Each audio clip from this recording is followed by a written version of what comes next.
before you watch this soccer interview, part 1 of 2 with Matt Whitehouse, share this video so that together we can impact 3 million young soccer players and parents. The goal is to build as many great parent-player relationships in the world as possible. Player and a parent should come together and form a team. They should discuss their problems, what they're going through, the obstacles that they're facing, and put together solutions that will elevate each other to win, to dominate, not only in soccer, in life, and even in school. So before you watch this soccer interview, part 1 of 2 with Matt Whitehouse, he's a youth soccer coach. He trains U16 to U18 players, and he trains for Coventry Club, which is a soccer club in England. Make sure to share this video. In the meantime, take care. Okay, so I just want to get right into it. I want to make this interview super informative and educative, but I also, at the end, after I finish with the questions, I want to ask you about some fun questions. What do you think about the Champions League coming up, the World Cup, and stuff like that? All right? Yeah, brilliant. That's great. All righty. So the first question, if I'm a 13-year-old soccer player, how do I start? Because self-confidence is one of the most important traits within yourself. How do I start developing true self-confidence within myself without crossing the arrogance line, but still remaining in the humility, in the humble side, if I don't have that much parental support around me? Yeah, I mean, self-confidence is fundamental really to successful soccer playing, Yeah. solely because players need to have that in order to express themselves on the pitch. So without it, you get players who start to be more nervous and kind of fearful of making mistakes. So confidence is so important. So sometimes players have that because they know they're a good player. Sometimes the coach makes them feel that, and obviously parents could be quite important. So some parents could be quite strong at making the players feel really, as a strong player, which develops the confidence, but sometimes it can also put pressure on the player as well. But there's a lot of players who have a lot of self-doubt. There's obviously peer pressure in that teenage year, which sometimes can affect it. If a player's doing well, sometimes their peers can be quite critical of that. So there's a lot going on for these teenage lads in this period. But self-confidence is so important for these players to obviously be able to express themselves in the way that's going to help them and develop them. Without that, I feel like players will just stagnate or struggle, or just merely get by more than maybe try and push themselves to be better.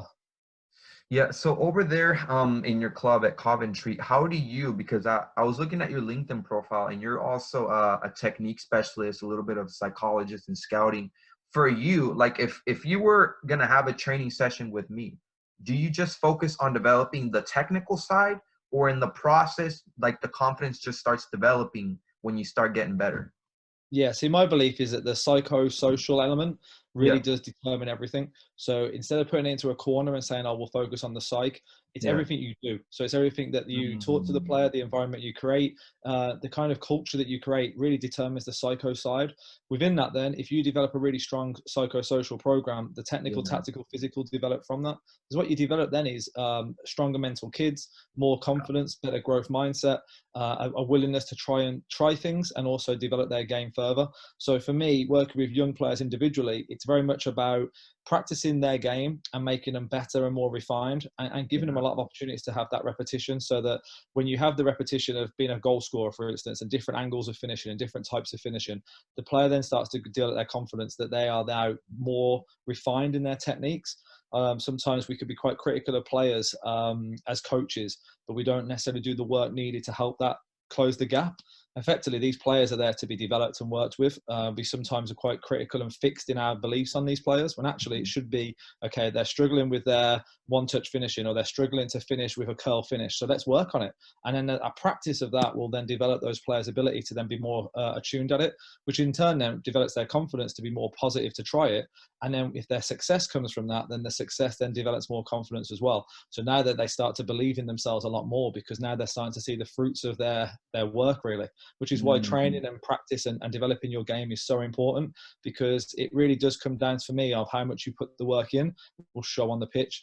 And by doing that, then your self-belief in yourself will grow. So my advice always to a young player is to practice and get better, and to listen to the advice of the coaches, and then to go out and work on it. But it doesn't happen naturally. Things for me happen because of practice, and that nurture element is so important. Yeah, because there's some players that I've seen, and I was certainly one of them, where I would want the short term. I would want like the results now, and I couldn't wrap my round ahead the fact that it's a process, it's a development, and you see it now with with social media highlighting young players, role models, and Messi, Ronaldo, Neymar, you name it, and now Kylian, who's like 20 and won a World Cup. How do you get yourself focus on the process instead of the short term? Hey, I want this now, or else, because sometimes when you're not getting those short term results, you almost like start to doubt yourself. You start to lose yourself a little bit, your self identity.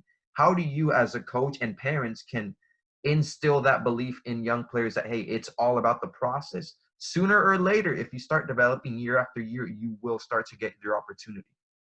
Yeah, so I think the idea of focusing on the process is really important. So if that becomes part of your development model, that it's all about developing and being process orientated, then goal orientated, especially in the short term, then the players then hopefully develop their understanding about just keep improving. Obviously within that, you still want a level of performance that generates confidence in the players. So if it's too difficult all the time, it might be hard to continue that kind of mentality to persevere. However, it is important to develop the aspects of resilience and perseverance in young players, because there's going to be ups and downs. There's going to be difficult moments. For teenage players, they're going to go through growth spurts and maturation effects, possibly injuries. Peer pressure has an impact as well. So there are a lot of things going on for them. So it's never a perfect uphill climb, which is good, because you need setbacks and you need adversity and you need that kind of toughness to develop the resilience in order to become someone who can be ready to deal with elite level professional football anyway. So for me, it's very much about creating this environment that's quite difficult for players and challenging, but very supportive. One of my big things is high support, high demand. So you give them a lot of support as a coach, a lot of nurturing and kind of development, but also you put a lot of demand on them as well, so that it's not too easy. It's not too over positive where they're just, oh, you're amazing, you're great. It's actually saying, look, can we get better? Can we improve? What else can you develop in your game? So if you use Messi or Ronaldo's a great example probably of a player who's just worked on his game relentless, and that's all areas, not just on the pitch, but his ability to, obviously his sports science work is phenomenal. Obviously his mentality, his consistency, his diet, nutrition, everything's tailored around him being the best he can be. Messi, I still don't like the word natural, but he's probably more of a natural talent. But at the same time, he's been brought up in Argentina that's got a model of a Maradona. So everything he's been brought up in is a Maradona world, which is small, dribbler, finisher, takes the game on. Everything Messi is really. So his culture's almost developed that. Also, he's benefited from being in a place at Barcelona that's nurtured him completely around him, where some players struggle to sometimes get the focus around their game. And sometimes they have to go into other positions or roles, or asked to maybe do things more simple or reduced. Messi's been benefited of someone who's just been told to be you all the time and be the best you can be. So he's become really good from that. So a good lesson for coaches and parents on that is try and get the best out of your players and not try and take away from them, whereas always try to improve their game as well. So it's trying to get the balance of demanding a lot, but then supporting a lot as well. Yeah, and that balance, at least from the coaches that I've talked to, say it's one of the hardest balances to find, because some coaches lose players when they're being too hard. They'll go to the coach and say, "Hey, man, I don't like this. He's challenging me too much. I'm just not improving." And then there's other players who need that challenge, and they'll actually go to the coach and say, "Hey, man, he's being too soft on me. I'm not improving." And so they need that. And sometimes you lose players because you're being too soft, or you lose because you're being too hard. And it's that balance, right? Yeah, and I think the important thing on that is the talent of a coach is to be able to adjust to the needs of a player, not the team. So I think it's important to know each player's kind of like what works for them, what works for someone else, and be able to have the ability to be malleable and adaptable to each player. I think that's really important, that a coach knows how to get maybe not so much the best out of a player, but knows what's the best thing for that player. So do they need to be kind of demanded on? Do they need to be critiqued in the group? Do they need to have a soft word, but actually is quite personable? Every player reacts different, which is why it's so important as a coach to get to know your players on a personal sense, and also for them to get to know you. The demanding coach, I class myself as demanding, but I also know that I can have a laugh with them, and I also know that we can have it can be fun. but it also then can be quite intense. And it's knowing what's needed and why. And also maybe when the players are at a level, you know that you're quite happy, let's enjoy it. Whereas if they're not there, you've got to get them to there. So it's knowing what's needed more than just being one type of coach. And if you're just a screamer shouter, like you said, then you kind of lose some players and it becomes a bit like noise. And if you're too soft, sometimes players maybe don't have that kind of push enough. So their levels drop probably below what's needed. But this is where, again, it's good to have a staff around you. So, you know, 2 coaches, for instance, could be different types, and what's needed could be bounced off instead of just one person having to do it all themselves. But yeah, I think it's so important for a coach to understand what the group needs, what the players need, and then have the talent and skills as a coach, communication-wise, to know what's needed and when. I mean, that's really important, which I don't know if gets talked about on coaching courses enough. It's very much about tactics and, technique development. But realistically, the psychosocial, the environment, the communication, everything you try and create in your culture, it becomes part of that. So a coaching course for me should really be focusing on how can you either relate to young players, how can you challenge young players, what environment can you create? Because from in that, you'll get all your tactics out of that if you're good at that. But if you don't get your culture right, I think it's very hard to then coach the players to be better as footballers if you haven't either developed the relationships or developed the right environment. So that's really important for me. Super powerful right there. And moving on here, why do you think then some players, I mean, besides, developing the great culture, having great parents and coaches, why do you still think some players still struggle to possess self-esteem and self-confidence? Like I've seen some players who are just naturally self-confident, maybe the way they grew up, maybe how they're being raised with their parents, and others struggle with it no matter what training or what you tell them. Where do you think that comes from? Yeah, so I mean, again, everyone's different, and individual differences are so important, and everyone's upbringing and life is different. Some parents are really demanding, and then that individual really feeds off that and becomes very self-confident. But then the other demanding parent could really negate the player's confidence, and all of a sudden now the player's a real shell because he's scared of what the parent might say. So a lot of it could be, tailored just around their own personal environment, and that can be kind of random. Not everyone's going to have the same upbringing, different experiences. Say, for instance, you're born over here on September 1st, which makes you the oldest in the group, and then the other person's born 31st of August. So there's pretty much a year gap there. Now, in that year, as growing up, they're always going to be the older one or the younger one. And a lot of the time, that tends to determine how you are socially. So the oldest one in the group tends to be more self-confident, more kind of like belief in themselves because they're probably bigger and stronger and they just act older. Whereas the youngest person is always kind of like behind physically, mentally. But my belief on that is the younger one, long-term, might develop more because they've had to struggle more. Whereas the older one, it's like the early developer, late developer argument. But in a young sense, the early developer has got so much self-belief because they're stronger and they're faster and they believe that they can dominate a game. And you've probably seen it where the tall guy who at 14 is dominating, at 18 isn't as good because everyone's caught up. But along that journey, he's always had that self-confidence. So my advice to kind of late developers is always to kind of persevere and keep getting better, especially technically wise, because long term they'll actually be better for it. The early developers' problem is they don't work on their game enough because they already think that they're there because they're already dominating, but actually they've got deficiencies that start to get found out as others start to catch up. So the point about everyone's journey is different is because there's different birth dates, different parents, different, like parents with a background in sport will have gone through that journey themselves and maybe know more, whereas a parent who hasn't got a clue about football but their lad's quite talented can't maybe relate to it as much. So again, the environment that's around the players is quite important in order for them to get the support, the mentality, the kind of like knowledge. I've seen players who's, they've got players who are ex-professionals. So their parents know the game and they know what the culture's like, and they're really educating their kids from a young age. So these kids have got a lot more knowledge of the game, a lot more knowledge of what's expected from a kid whose parents really don't understand football. So that's hard because the lad then doesn't really have a lot of frame of references to work from. So already he's kind of behind. So there's a lot for me that determines the player's journey. And like I said, the Messi example for me feels like someone who had a perfect journey. If you look at Jude Bellingham right now, who's just gone to Dortmund from a club nearer to us. So he's been brought up in the city that I'm from, Birmingham. He's had a really perfect journey in a way because he's been catered and nurtured really well by Birmingham City Academy. but he's also got a great parent support. And then his confidence on the pitch just exudes it all the time. Like any level he can go to and just be him. He doesn't get fazed by anything. And that's a massive skill in a player to have that. Because a lot of players will do really well at the age group they're at, where they feel quite comfortable and safe. But when they go to the next level, they start to get a little bit pressured or nervous about making errors. Jude Bellingham is just able to go to the next level every time and just deal with it like it's no problem. That's an amazing mental skill, like really impressive. Yeah, for sure. And like I was interviewing yesterday one of the USL coaches below the MLS. There's another league, and he said that the players that really make it, they have parents that almost have like an offhand approach.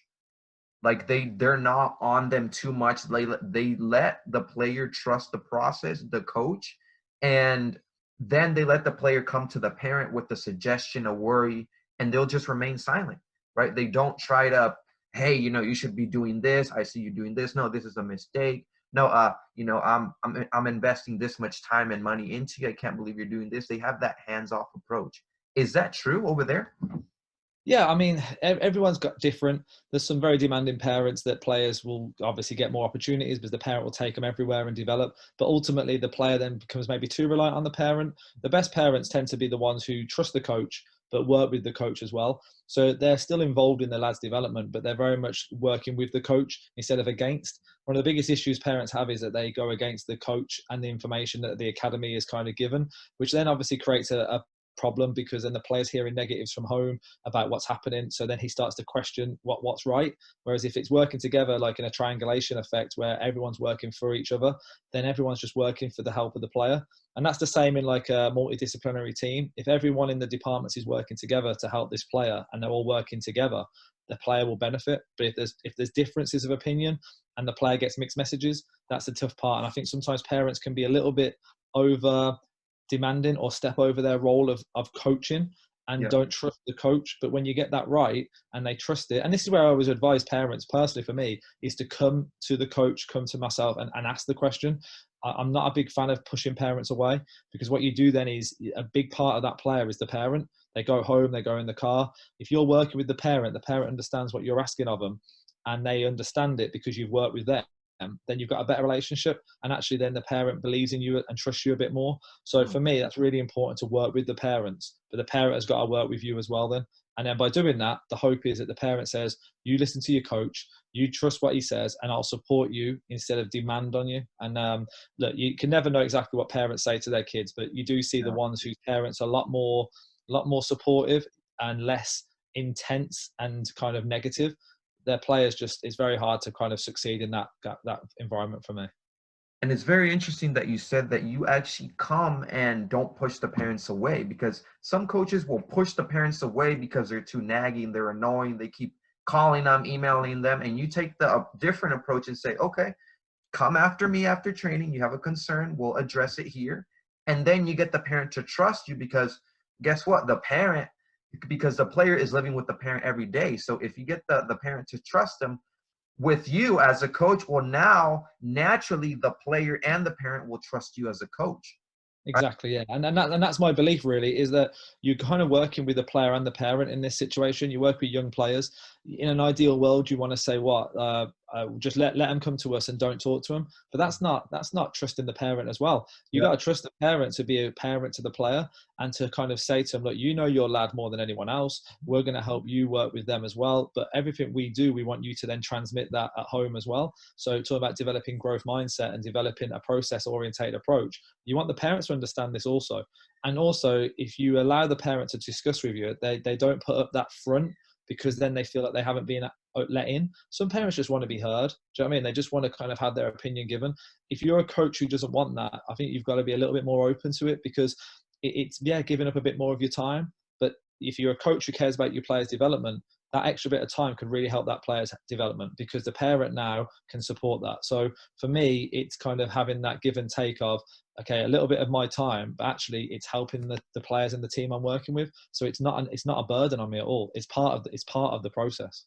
Wow, it's interesting take and the way you thought about that. Okay, so what specific mental shifts occur? Like if you're training me, let's say you're training me, I'm 10 to 13 years old.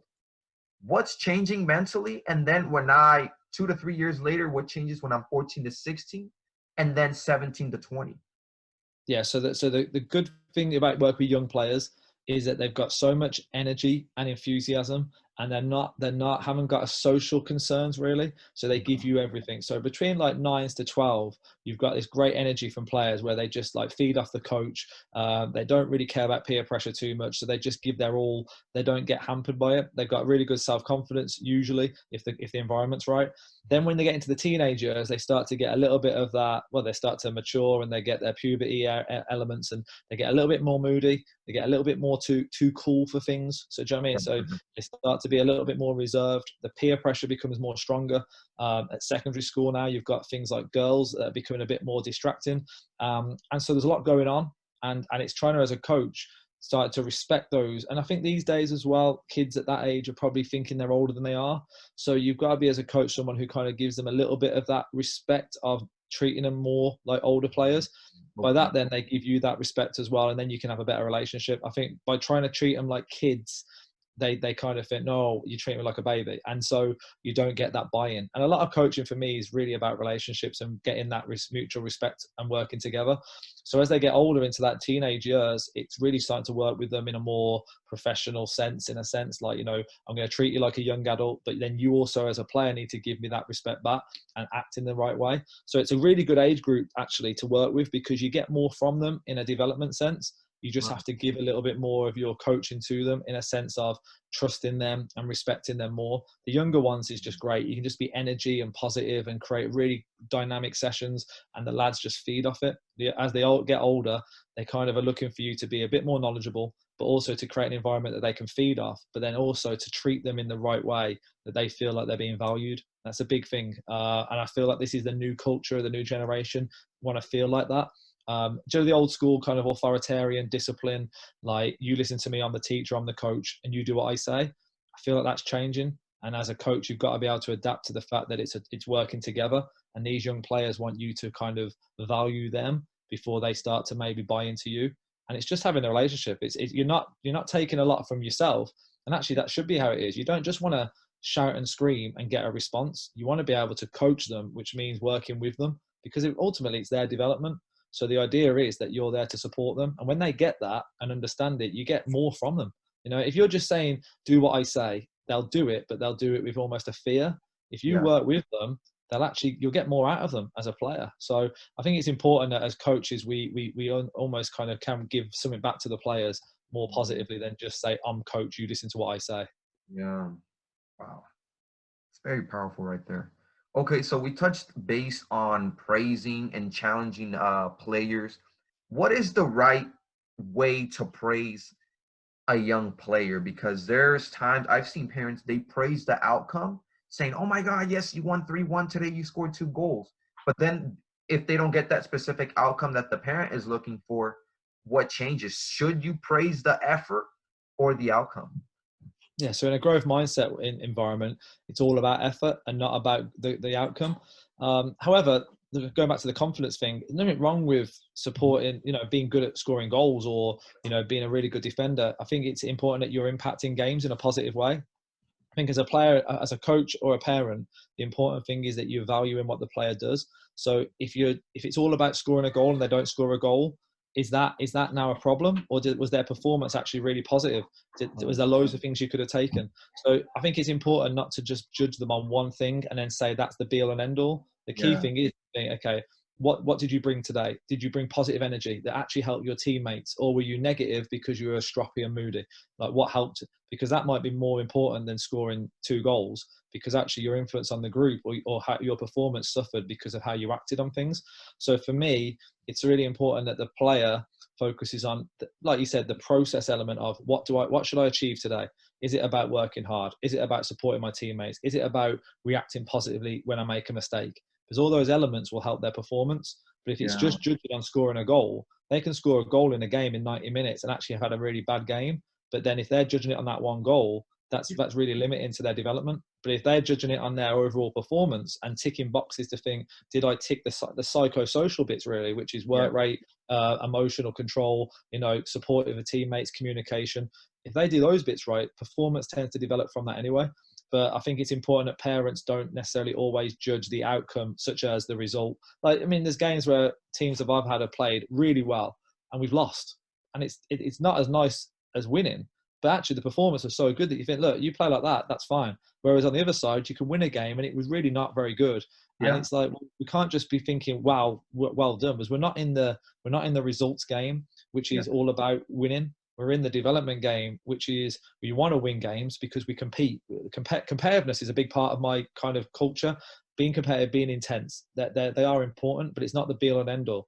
We've got to perform to a level that's going to make our players better and improve the skills that they've got than just make them good at winning. Because if they're just good at winning, they probably lack some skills that's going to help them get to the top. But if they're not happy with losing, so like if they're just cooked, oh, we lost, it's fine. I don't think that's good either. But I do think it's important to balance off between performance and result and determine what was the good outcomes of our games. Because if we're playing good football and the players are showing good expression and skill and they're making things happen or creating loads of chances and we're playing really good football, but maybe just not winning, then that's really good. We're on the right path. The key as a coach is not to lose sight of that. Too many coaches react off a result and can lose their trust of the players, because they might get too angry at them and too frustrated, or, oh, you're not good enough, we're going to find someone else. It's like, imagine hearing that as a player. So it's about supporting them, and you're on a journey. So if you're in a season-long journey, then you're going ups and downs. But the key is that we're working together. And I think as soon as you start to lose the bond because of results, that's the problem, which is where I think coaches need to not obsess about results and actually think more about performance, because ultimately, from my experience, good performance tends to lead to good results anyway. So just carry on that journey. But the key for me is just being balanced about how you react to losses. I think that's the key bit.